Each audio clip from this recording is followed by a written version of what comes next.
श्रीमद कुंज विहारे नमः। श्री स्वामी हरिदास विजय तेतराम। नमस्ते देवतानाथ, नमस्ते गरुणध्वज, शंख चक्र गदा पाणी, वासुदेव नमोस्तुते। अर्थात, हे देवताओं के अधीश्वर, आपको नमस्कार है। अपनी ध्वजा में गरुण चिन्ह धारण करने वाले भगवान, आपको प्रणाम है। हाथों में शंख चक्र तथा गदा धारण करने वाले वासुदेव, आपको नमस्कार है। सर्वव्यापक परमात्मा ही भगवान विष्णु हैं।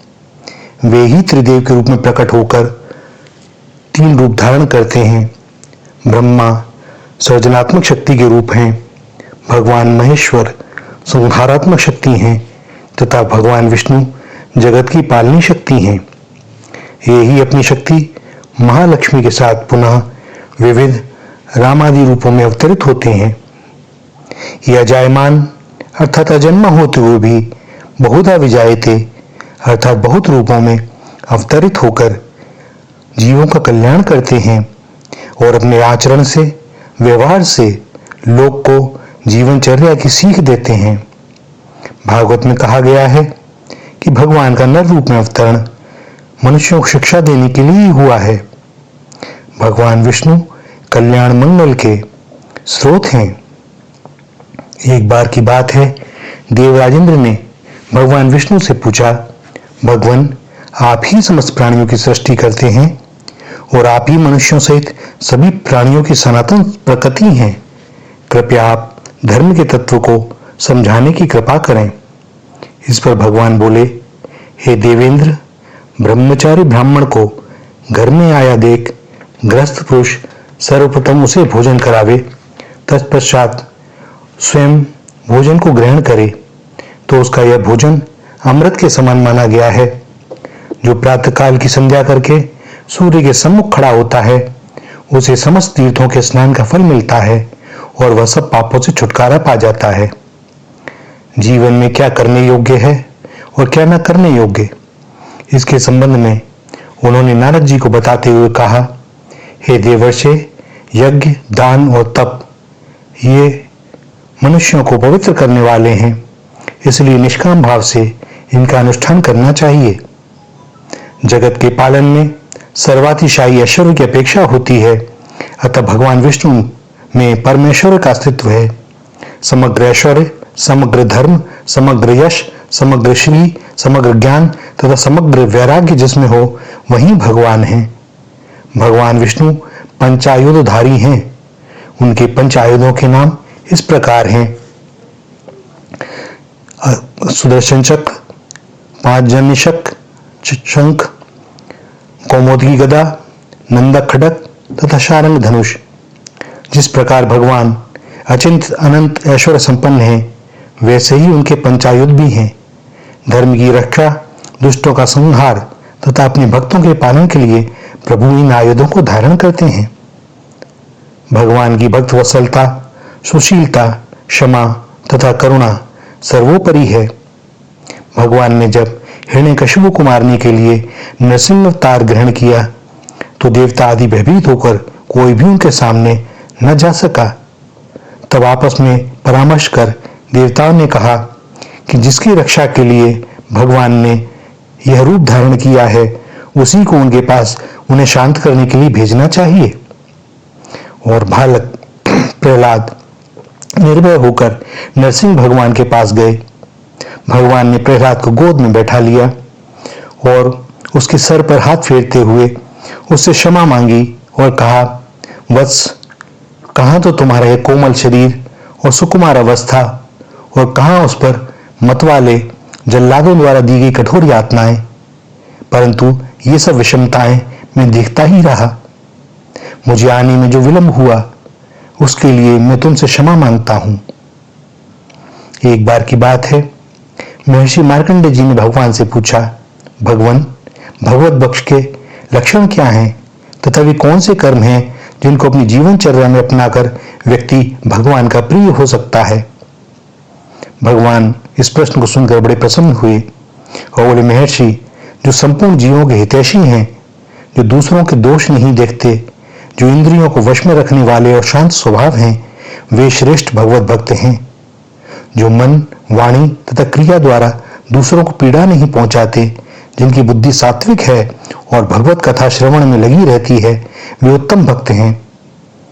जो माता पिता के प्रति गंगा और विश्वनाथ का भाव रखकर उनकी सेवा करते हैं, जो सबके लिए हितकर वाणी बोलते हैं, शत्रु और मित्र में समान भाव रखते हैं और जो सदा गौओं तथा ब्राह्मणों की सेवा करते हैं, दूसरों का अभ्युदय देखकर प्रसन्न होते हैं, जो कुआं, बावली, तालाब आदि बनवाते हैं और अन्य पुण्य कर्मों को करते हैं, वे श्रेष्ठ भगवत भक्त हैं। जो हरि नाम का जप करते हैं, तुलसी का दर्शन कर उसे नमस्कार करते हैं, वर्णाश्रम धर्म का पालन करते हैं, अतिथियों का सत्कार करते हैं और जो जल दान, अन्न दान, गोदान तथा एकादशी का व्रत करते हैं, वे श्रेष्ठ भागवत कहे गए हैं। इस प्रकार भगवान ने व्यक्ति की उत्तम जीवनचर्या कैसी होनी चाहिए, इसका संक्षेप में नारद जी से वर्णन किया। हमें भी चाहिए कि हम इन सत्कर्मों को अपनी दैनिक दिनचर्या में अपनाएं। भगवान विष्णु अपनी त्रिपादी भूति से गोलोक वैकुंठ में महालक्ष्मी के साथ रहते हैं तथा एक रूप से लीला करने के लिए जगत में अवतरित होते हैं और अपनी जीवनचर्या के द्वारा लोगों को सन्मार्ग में प्रेरित करते रहते हैं। भगवान विष्णु के परम पद का संधान ही वैष्णव धर्म है। भगवान विष्णु में अनन्य निष्ठा रखने वाले वैष्णव कहलाते हैं। भगवान विष्णु को तुलसी अति प्रिय है। शालिग्राम तो साक्षात उनका स्वरूप ही है। भगवान की मंगलवाणियों में जीवन का सारभूत तत्व निहित है। भगवान कहते हैं, मेरी प्राप्ति के जितने साधन हैं, उनमें मैं तो सबसे श्रेष्ठ साधन यही समझता हूं कि समस्त प्राणियों और पदार्थों में मन, वाणी और शरीर की समस्त वृत्तियों से मेरी ही भावना की जाए। भगवान गुणातीत भी हैं और अनंत गुणों की खान भी हैं, किंतु फिर भी सूर्य को दीपक दिखाते हुए भगवान के कुछ विशेष गुणों का वर्णन किया जाता है। जैसे वे वशी हैं। वशी सर्वेश्वर जगदीश्वर होते हुए भी वे भक्तों के वश में बने रहते हैं। प्रिय वचन बोलते हुए दान देने वाला एवं परमोदर स्वभाव वाला वदान्य कहलाता है और यह भी हरि का ही गुण है। भगवान के सभी गुणों में सुशीलता गुण की विशेष महिमा कही गई है, अतः गुणवान से सुशीलता का परिचय मिलता है। ऋजु, मन, वचन तथा काया, इन तीनों कर्णों से समरूप एवं निष्कपट रहना ऋजुत्व कहलाता है। शुचि, ईश्वर तत्व में पाप का लेश भी नहीं है, अतः वे शुचि अर्थात पवित्र हैं। मृदु, मृदुता भगवान का आत्मगुण है, वे स्वभाव से ही मधुर हैं। दयालु, अन्य किसी निजी प्रयोजन के बिना दूसरों के दुख को अपना ही दुख मानकर दूर करने की इच्छा का नाम दया है। मधुर, स्वयं भगवान, उनके दिव्य मंगल विग्रह, दिव्य चरित्र, उनकी वार्तालाप आदि सभी बड़े मधुर होते हैं।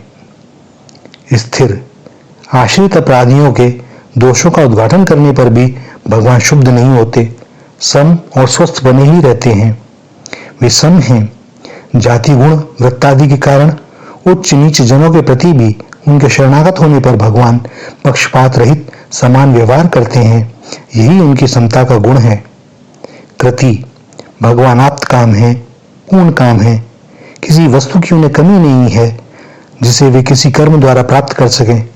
फिर भी आश्रित रक्षण के लिए वे सदैव कार्यरत रहते हैं और यही उनका कृतित्व गुण है।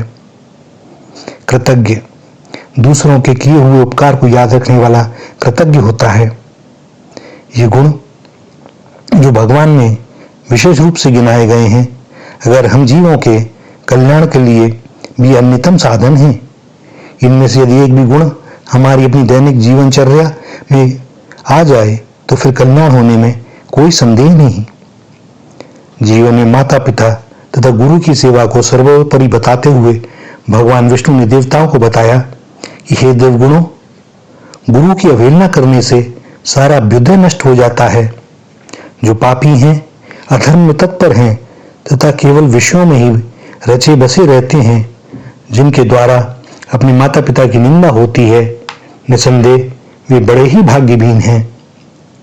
जीवनचर्या में कौन से कर्म त्याज्य हैं और कैसे भगवान प्रसन्न होते हैं, इस विषय में विष्णु पुराण में कहा गया है कि जो पुरुष दूसरों की निंदा, चुगली अथवा मिथ्या भाषण नहीं करता तथा ऐसा वचन भी नहीं बोलता जिससे दूसरों को खेद हो, उससे निश्चय ही भगवान केशव प्रसन्न रहते हैं।